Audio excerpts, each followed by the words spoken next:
Hello student, today we will take your class plus 2 faster logic unit 2। जदि आपण मैंने किए आम यूट्यूब चैनल नुआ था आम यूट्यूब चैनल को लाइक शेयर सब्सक्राइब करूँ जहाँफल प्रथम नोटिफिकेशन आपण पाखे पहुँचो। आज आम प्लस 2 तर्कशास्त्र द्वितीय अध्याय पढ़ा जहाँ द्वितीय अध्याय अच्छी कौन ना भाषार व्यवहार यूज ऑफ लैंग्वेज। चलते जाना भाषा कौन और भाषा केमती आम व्यवहार करवा, भाषा केते प्रकार। भाषा भाव प्रकाश एक शक्तिशाली माध्यम अटे। आमे आम मनर भाव को मुख्यतः भाषा माध्यम प्रकाश कर जदिओ अन्य उपाय आम भाषा प्रकाश करें जेपरिक हाथ ठारिबा अंगभंगी करने द्वारा किसी भी भाषा प्रकाश करा जाय पारे। सेमती किंतु भाषा होउछि मनुष्य भाव अनुभूति प्रकाश करिवार एक अन्य मानकर सहित आमे लाभ करिथा अनुभूति तथा मनर थिबा भाव आदान प्रदान करिवार एक महत्वपूर्ण तथा अर्थपूर्ण शब्द बा संकेत बोली कहा जायछि। भाषा व्यवहार करिवा क्षमता केवल मनुष्यर अछि बोली वैज्ञानिक माने कहिसंती।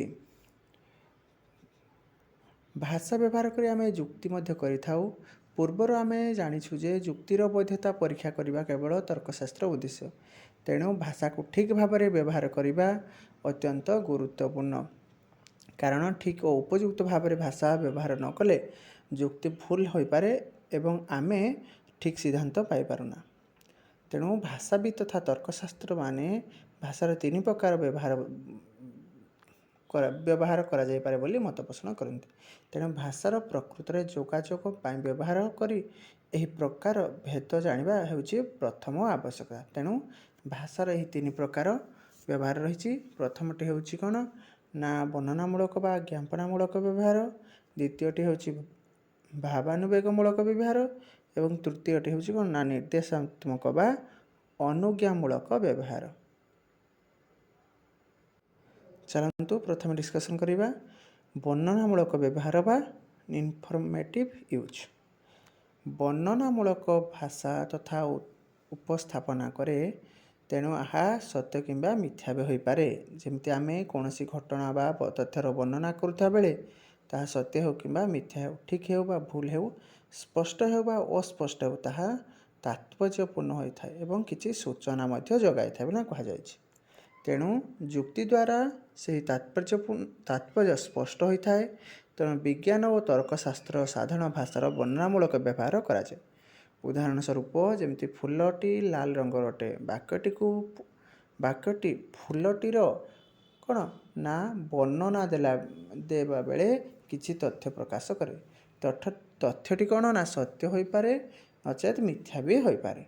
तेणु तथ्य प्रकाश करुथिबार यह वैज्ञानिक एवं सत्य किंबा मिथ्या होइथार यह तर्कशास्त्रीय बोली कहुए।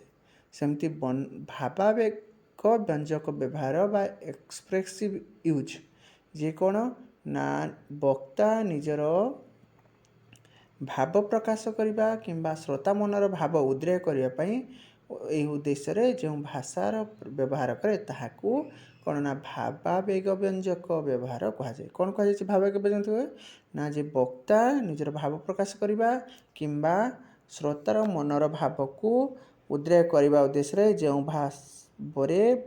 भाषार व्यवहार करे ताहाकू भावावेग व्यंजक व्यवहार कहुए। जमती आनंद, अवसाद, क्रोध, भय इत्यादि विभिन्न प्रकार ये भाषार प्रकाश। सेमती प्रेम रे, द्वंद्व रे, सांत्वना बा सहानुभूति रे यही भाषार प्रयोग करा जाय थाए। कार ना भावावेग व्यंजकर व्यवहार। कविता गुड़िक साधारणतः मनरे आवेग सृष्टि पाई उद्दिष्ट। तेणु एठारे भाषा व्यवहार भावावेग व्यंजक होता है। उदाहरण स्वरूप जमती मो जीवन पछे नरके पड़ी था जगत उद्धार हो पद्यांशटी मनर प्रबल भावावेग सृष्टि करे। तेणु एठारे भाषार व्यवहार भावावेग व्यंजक बोली कहा जायछि।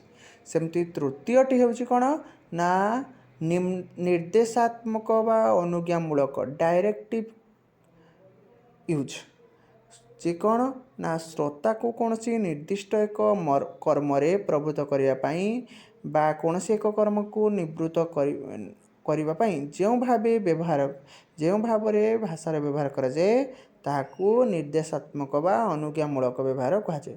ନିର୍ଦ୍ଦେଶାତ୍ମକ କାହାକୁ କୁହାଯାଏ? ଯେତେବେଳେ କ'ଣ ନା ଗୋଟିଏ ଶ୍ରୋତା ଏକ କର୍ମରେ ପ୍ରବୃତ୍ତ କରିବା ପାଇଁ ବା କର୍ମକୁ ନିବୃତ୍ତ କରିବା ପାଇଁ ଯେଉଁ ଭାବରେ ଭାଷାର ବ୍ୟବହାର କରାଯାଏ ତାହାକୁ କ'ଣ କୁହାଯାଇଛି? ନା ନିର୍ଦ୍ଦେଶାତ୍ମକ ବା ଅନୁଜ୍ଞାମୂଳକ କୁହାଯାଏ।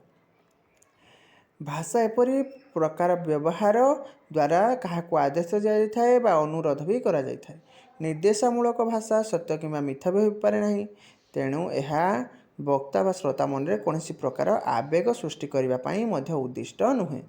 ଏହାର ଉଦ୍ଦେଶ୍ୟ କେବଳ ଶ୍ରୋତାକୁ କୌଣସି କାର୍ଯ୍ୟ କରିବା ପାଇଁ ପ୍ରେରିତ କରିବା, ତାକୁ ନିବୃତ୍ତ କରିବା। ଯେମିତି ଉଦାହରଣ ସ୍ୱରୂପ ସକାଳେ ଉଠି ବ୍ୟାୟାମ କର, ମିଥ୍ୟା କୁହ ନାହିଁ ଇତ୍ୟାଦି। ଏଠାରେ ପ୍ରଥମେ ବାକ୍ୟଟିରେ ଶ୍ରୋତା ଗୋଟିଏ କର୍ମ କରିବା ପାଇଁ କୁହାଯାଇଛି ଏବଂ ଦ୍ୱିତୀୟଟିରେ ବାକ୍ୟଟିରେ କର୍ମଟି ନ କରିବା ପାଇଁ କୁହାଯାଇଛି।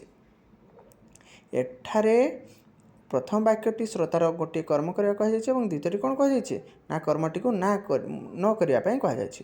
ଏଠାରେ ବାକ୍ୟ ଗୁଡ଼ିକ ସତ୍ୟ କିମ୍ବା ମିଥ୍ୟା ହେବାର ପ୍ରଶ୍ନ ଉଠୁନାହିଁ କିମ୍ବା ଏଥିରେ କୌଣସି ଭାବାବେଗ ପ୍ରଶ୍ନ ବି ନାହିଁ। ଏପରି ଭାଷାର ବ୍ୟବହାରକୁ କ'ଣ ନା ନିର୍ଦ୍ଦେଶାତ୍ମକ ଭାଷା ବୋଲି କୁହାଯାଇଛି ବା ଅନୁଜ୍ଞାମୂଳକ ଭାଷା ବୋଲି କୁହାଯାଏ। ସମସ୍ତେ ବୁଝିଲେ ତିନିଟା ଯାକ? ଚାଲ ଜାଣିବା କ'ଣ ରହିଛି ନେକ୍ସଟରେ। ନା ଯଦିଓ ଭାଷା ସ୍ପଷ୍ଟ ଭାବରେ ଉପରୋକ୍ତ ତିନି ପ୍ରକାର ହୋଇପାରେ, ତଥାପି ଆମେ ଅନେକ ସମୟରେ ଭାଷା ଏଭଳି ବ୍ୟବହାର କରୁ ଯେ ଯେଉଁଥିରେ କି ଏକାଧିକ କାର୍ଯ୍ୟ ଏକା ସମୟରେ ରହିଥାଏ। ଉଦାହରଣ ସ୍ୱରୂପ ଯେମିତି ଉଠ କଙ୍କାଳ ଜାଗ କଙ୍କାଳ ଛିଣ୍ଡୁ ଶୃଙ୍ଖଳ ଆଜି। କବିତା ସ୍ୱତଃ ନିର୍ଦ୍ଦେଶାତ୍ମକ କିନ୍ତୁ ଏହା ମନର ଆବେଗ ସୃଷ୍ଟି କରେ। ତେଣୁ ଏଠାରେ ଭାଷାର ମିଶ୍ରିତ ବ୍ୟବହାର ହୋଇଛି।